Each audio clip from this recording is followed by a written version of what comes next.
I don't want to be up on the stage. The stage is weird. I'm further away from you than I should be on the stage. Or maybe I should be on the stage. No, I'm going to stand here. So, okay. So my name is Bing, Christpher Bingham. I run a lot of channels. My main one is called Slomozovo. You can get to it by going to youtube.com/iambing. This year I've also launched a channel called Talk, which is just kind of getting started. I co-run a channel called New Music, and this year I'm kind of working in a lot of working my way into web series. So this talk is going to be slightly less fun, I think, than the panels. So just leave if you get bored. Don't worry about it. But the first part I'm going to be concentrating on production. You sit down.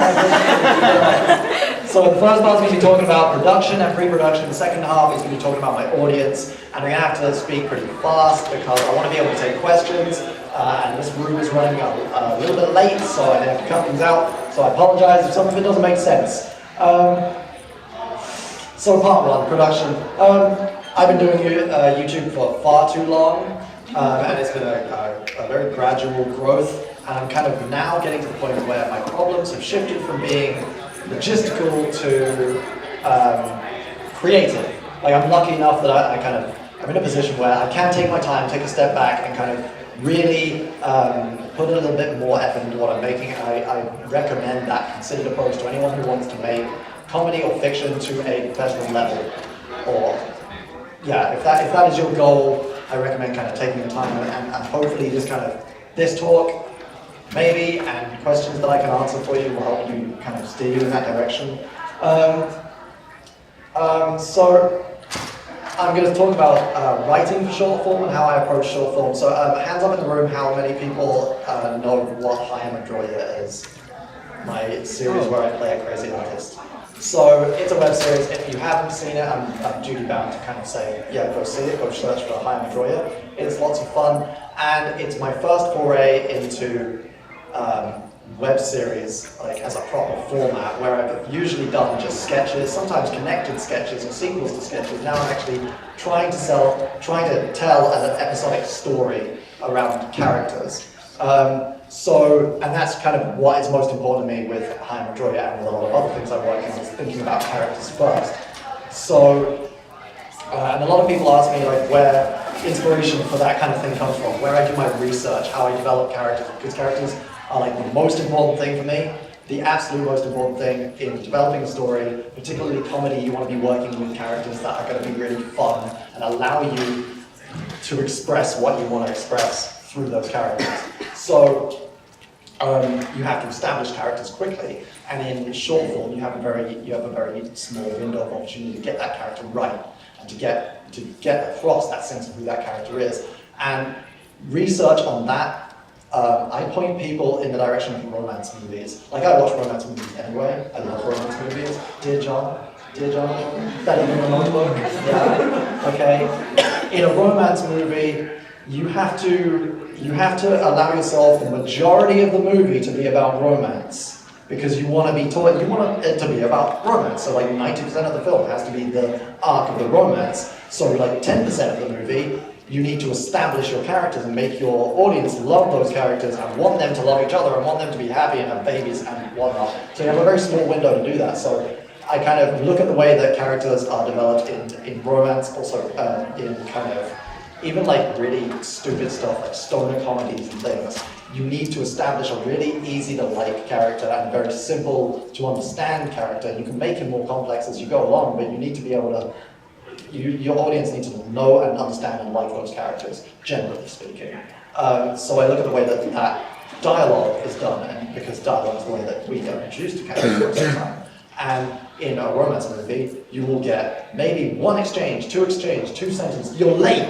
Get in here and sit down. You will get two. Actually, you've heard most of this before. I hear you all the time. Yeah, so you will get 2 or 3 sentence exchange between the main characters, and suddenly, bam, you like them. And if you can replicate that kind of success in establishing a character so quickly that you enjoy and you want to root for, then you are well on the way to, developing a decent cast of characters. Another thing I look at is music videos. So if anyone kind of has looked critically at music videos, a lot of the time, if they are telling a narrative, you have to get a lot of information across with no dialogue. There are exceptions, there are music videos with subtitles and there are music videos with talking segments, but most of the time you are telling a speechless story, and you have to do it through the way the characters perform, the way the characters react, and almost kind of caricature them, so that it is easier for you to understand the motivations when all you're hearing is the music.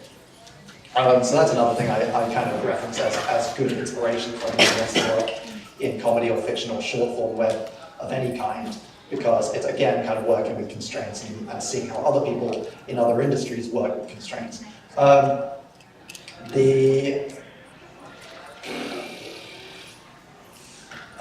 The one example I would give, and I think there's a couple people in the room, like Dean Dobbs, who will back me up, I always say that if Adventure Time was a web series, it would be the greatest web series that had ever been made. Because you not only have self-contained little stories with fantastic little characters that you love, and are established perfectly well, you have that surrealism, you have that colorful, childlike naivety, but you also, as it progresses season by season, we're actually seeing these kind of less is more style, larger arcs and larger issues coming across underneath the general episodic structure. So, and that's the kind of thing that I would, if I'd done something like that, I would be very proud. And if that was web form, because they're like 9-minute episodes or whatever, that's short form, they are doing it right, and if you could do anything like that, you're going to make a very good web series. Then there's the consideration of format. We all know the internet basically has no rules, so you are free in your format, and we can do whatever we want. Obviously, you consider what your audience is going to like to a certain extent. You kind of have your own vision, and you have what your audience expects, and that helps you make a calculated decision. But generally, you can do whatever you want. For example, the kind of Americanized television season of 20 or 23 or 24 episodes is not necessarily what we want or need online, especially if you're working on smaller budgets. You can't handle that kind of amount of block shooting without breaks or without seeing any immediate returns. So you have to work in smaller ways. And I think UK television, I know a lot of you guys are based in America who will miss a lot of these things, but UK television is not usually as rigidly structured. For example, Sherlock, which I know that you guys got, and I know that a lot of you will be massive fans of, that's, what, 3 episodes a season, hour-and-a-half episodes? That is not standard. That's unusual, and it's very hard to market, and it's very hard to syndicate that across to other countries and on other networks, unless it is massively popular. But online, you don't have those kind of considerations. You don't have like the way that television has advertisers breathing down their neck for a specific format so that they can structure their ads around it, because the ads kind of just come up alongside you, no matter what you do. So when I'm looking at web series, I'm thinking, do I have to treat it like standard episodes, or can I do something different? So, for instance, Hi, I'm Joya, I was originally going to do a 6-episode season. They're all about 4 or 5 minutes long. One of them is 3, and that's fine because not much happens in it. It's a stupid, crazy episode. If you've seen the latest episode, that's the shortest one yet. But it will be followed by one that may end up being 6 or 7 minutes long. I can do that, and as long as people are enjoying it, then I think I've done my job. And also, if I get to episode 6, if I get to the writing stage of episode 6, and I think I'm not going to be able to fit all the things that I want to be able to do into this episode, screw it. I can make a 7th episode because I have that luxury and I have no one saying like, this is what you're contractually obliged to do. And I just have to kind of worry about my own goals and my own kind of economy of that series trying to sustain itself. Same with Brox. If any of you guys know, I started this interactive game thing as a kind of hobby on my second channel a while back, and I really want to do it again and better, and I'm kind of rebuilding it from the ground up. And it's going to be a linear web series of maybe 10 episodes with an extended universe of kind of interlinked smaller things. It's like, so that could never be shown on television because you need to be able to click through and kind of customize your journey. And it needs to be interactive and it needs to be put on web format because it wouldn't work anywhere else. And that's really interesting. So, second half is about audience. There's a bit in here that says sobering facts, because I like to keep everyone, I don't want to get you too excited. Okay, it's not too exciting. Okay, there are some scary bits, and you have to be realistic. Okay,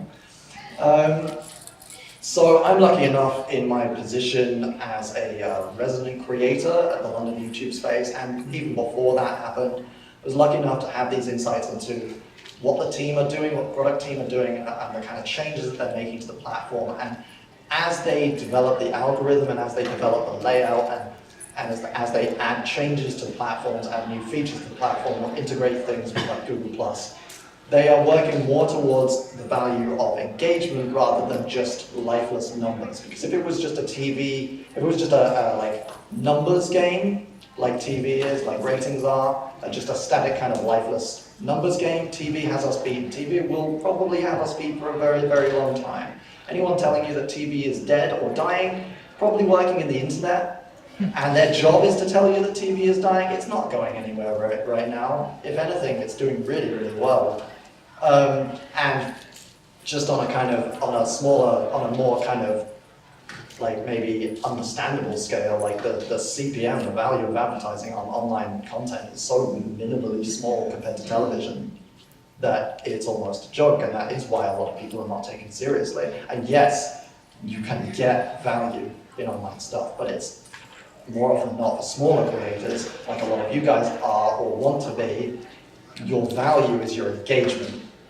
So I have a pretty small audience compared to some of the people I work with, some of the people I know, and a lot of the people that are here. But what my kind of commodity is that engagement, that the fact that I have you guys who are actually kind of taking their time out of a really exciting day to come and listen to me say boring things. And the fact that you will kind of understand creatively and respect what I'm making. And I know that that audience is there for whatever weird shit I have up my sleeve. And that allows me to experiment as much as I do. And I do experiment, and a lot of stuff that I do is just weird. Like BBFB, my project Past Bing, Future Bing that ended in January, that was a video every single day, on the outside. To me, it was every other day, because I've been doing it 2 years, but I was publishing a video every day, and anyone who knows anything about YouTube says that's suicide, don't do that, that's crazy, you will lose your audience. And yes, not that many people watched it. The ones watching it were so engaged and so there and so loyal that they are so much more valuable than an audience that kind of picks and chooses or waits for your kind of more polished things. And I am allowed that, and that also has cultivated more of those kind of viewers, because people have come to Past Bing, Future Bing not knowing me, and have now do know me, and now will watch pretty much everything I do, unless I kill my cat and film it. So I know that most of you are independent creators yourselves, or you want to be. Like roughly in the room, how many of you are, how many of you make videos already? Okay. Yeah. Cool. And how many of you kind of maybe want to start? Since when? Or maybe a better question is how many of you kind of see it as something that you want to build into a career or a serious kind of, or at least a serious hobby of yours? Yeah? Okay. So a few of you are maybe like one of you works for a company. You want to give me money, you just talk to me later on. And so I hope that the kind of thing that I've said here, and the kind of thing that I think I've sped up so much that we will have a lot more time for questions, and I might even get some other people up because I'm just one man. I hope that I've offered you a little bit of insight, not into making the most money and being the most popular on YouTube, but into being creatively fulfilled and excited about what you're doing. because that's what I am right now.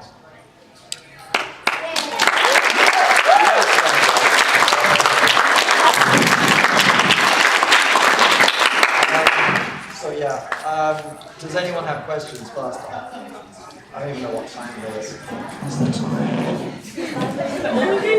Cool, I have no, 10 minutes. Question. So, favorite cereal, pancakes or waffles, and please explain in 500 words or less. Next question. Honestly, I don't know. I barely eat cereal, and I don't eat carbs. Any other questions?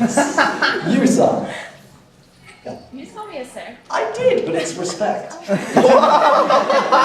It's a respectful name. Like, I struggle to get like conversations going in the comments. Like, I ask questions, I try to talk about things and engage people, but there's never a conversation happening. Like, how do you spark that? I think the idealist in me says that any really kind of engaging or interesting content should eventually no, I mean, like, eventually you do it long enough and people will understand what you're doing and what you're trying to do, and those conversations will kind of happen organically, and maybe you'll go away for a while and you come back and there will be a kind of conversation going on. What I like to do in a kind of inorganic way to promote that kind of thing is that I actually when I put out a video, I will often say, I'm hanging around in the comments, would you like to ask me some questions? Come hang out in the comments and I will take your questions. Not necessarily on that video, but on anything, and I will try and answer them, and I will give that kind of like 40 minutes or an hour to the release of a new video to hopefully encourage people to then continue to talk about things. If you're a vlogger and you're talking about a particular issue, it can't hurt to actually kind of put in a call to arms into your videos. So say, like, actually kind of within the video, maybe even at the beginning when they're most alert, say, I'm interested in this topic. If you're interested in the topic, leave a comment at the end, because that kind of thing really does work, and there's a lot of kind of studies and examples of where call to action in a video really kind of shows huge results. I hope that helps. Next, you. Hi. Okay. Hey. Question. So when you were talking about does anybody watch music videos critically? What are some questions that you think people should be aware of when they're trying to critically watch content to become better creators? That's a really good question. So, I mean, if you're, a lot of it will depend on the kind of level that you're at. So, like, a lot of myself and a lot of my peers studied film, so we kind of have an understanding of the processes that go on behind it. But even if you're not totally clear on the process of production, you can look at something critically, I would say. It helps to narrow down what you're thinking about. So say, like, you're a writer, you kind of understand writing, and you would be looking at scripts, and you would be understanding the way that those characters are being developed. And if that's the kind of thing you want to specialize in, or are particularly interested in, you have to kind of take a step back and see. I guess it's good to kind of compartmentalize things. So if you understand what the product is trying to achieve, then you can then try and think about how it is achieving that and whether it is achieving that. So if I'm looking at a comedy video, say on YouTube, I'm watching like Jack and Dean's latest sketch, I'm thinking, this needs to be endearing to me. I'm thinking audience-wise, for their audience, this needs to be quite immediately grabbing and attention, it needs to hold attention. It needs to have a payoff, it needs to be funny. So I'm asking myself those questions. Of course, I'm trying to enjoy the video, but I'm asking myself those questions. I'm trying so hard to enjoy that. I'm really They make it so difficult. Sorry. How many times would you watch it if you're trying to watch critically? It's not just, is the first watch like just enjoyment and then you go back and see, or do you start critically? I don't know. I think after a while, if you're doing it, it kind of just becomes ingrained in you, and you can watch something once or twice, and you just can't kind of turn it off. If you're kind of actively trying to get into that mindset, I would absolutely recommend watching things again. So like, say, well, I'm using the example of Jack and Neve's latest video, go and watch their latest video. On one scan over the video, think about how they've written the words, how they've phrased things, how they've timed things, where the kind of beats are, where the dramatic beats are, what kind of words they're using that are kind of like maybe a bit unusual given the circumstance. You're late.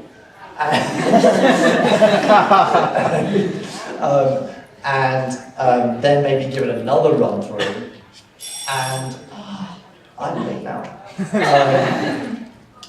Give it another run through and look at like the way that it's shot, and think like, even if it's as simple as like counting how many shots there are, because one of the biggest kind of film school mistakes is making too many cuts when you don't need to, when you only need one or two to show some action, and someone will be like, close up of the foot, close up of his face, wide shot, mid shot. You don't need that, you could probably do it in one. And so it's interesting seeing how whoever's constructed it visually is thinking about pacing and how many shots there are, and just like kind of go over it again and again with a different fine-tooth comb for each kind of specialty, I think would be a nice approach. Anyone else? Or do I have to, I guess? Okay, yeah, like one or two last quick questions. If anyone has questions? You and then you. How did you identify your audience, and how do you create content based on what you know? Yeah, so I guess I identify my audience, or like I understand my audience further every time I will upload something. So their reaction to something that I put up helps shape my picture of them overall. So I'm always I have a rule that I will, for the first kind of day or two after a video release, I will try and read every single comment that's gone on. I won't reply to them necessarily, but I will read every comment and see just kind of, you can to see them all, take a step back and think like, what's the like pie chart here? Which parts are people responding to the most? What's being quoted? Like what are they commenting on visually? What are the kind of most recurring things happening in the comments? And that really helps shape what they are seeing, what they are kind of finding important, because I know what I see as important when I construct something, but it's an entirely different thing once you put it out there. Knowing what your audience is kind of latching onto is the most important part of the video, and often, or sometimes it's kind of completely opposite of what you thought was the best bit or the most engaging bit, which is really interesting. Why YouTube? Like you mentioned now that like there's specific in your just threw me off. Okay, but like you say now that there's specific content you can put on YouTube that you really can't put anywhere else. But why did you start with YouTube? Like why was that a place that you put videos? Because it was there and it was free and it has a potentially huge audience. Like when we started, it was maybe only just the very early beginnings of the transition with Google and the partner system, so you weren't even really making money from it when you started. It was just the idea that we had this place, almost like just a portfolio for our work, where you can show it to someone else directly, you can show it to a group of people on a social network, or maybe eventually down the line, you have that potential for growth where other people outside your circle of influence can see it. And that's what has happened, luckily. So originally, I think it was just kind of, we wanted to make, I can see everyone laughing. I know it's probably nothing to do with me. It's disconcerting.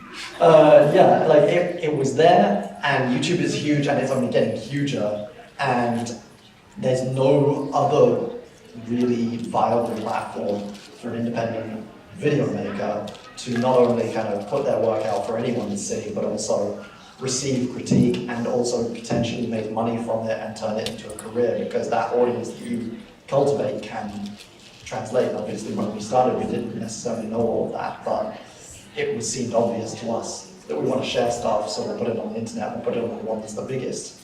And I think that was a lot of people's kind of thoughts. Maybe I think we have to. She's gone away. Quick, one more question. One more. Do it. You! Where'd you get this sweet shirt? Oh, sweet shirt. Okay, I was in a thrift store in Indiana about a week ago, right? Run by this weird hippie woman who plays the same Doors album every day, over and over and over and over again. She just that last day taken it down off the display, and I found it in the rack, and I saw it and I was like, well, any old hipster can have a moon or a wolf or a dolphin or like tigers or motorbikes.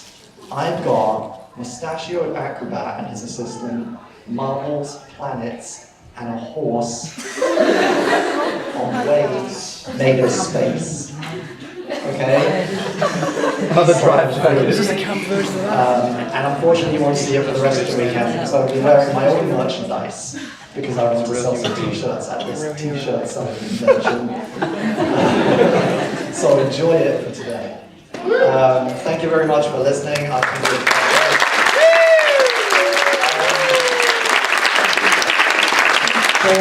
I know a lot of you, obviously, you're internet people. You're going to be plugged into your devices. Make sure you follow Slomozovo on Twitter. And any of our other kind of clique, Tim H, Tom Scar, Don Ferrer, Todd over there, like follow as many of us as possible because at some point in the next day, sometime tomorrow, we're going to be doing a secret panel that is not on the schedule, so you will have to find out about it on Twitter. I want to know now. You're doing the secret!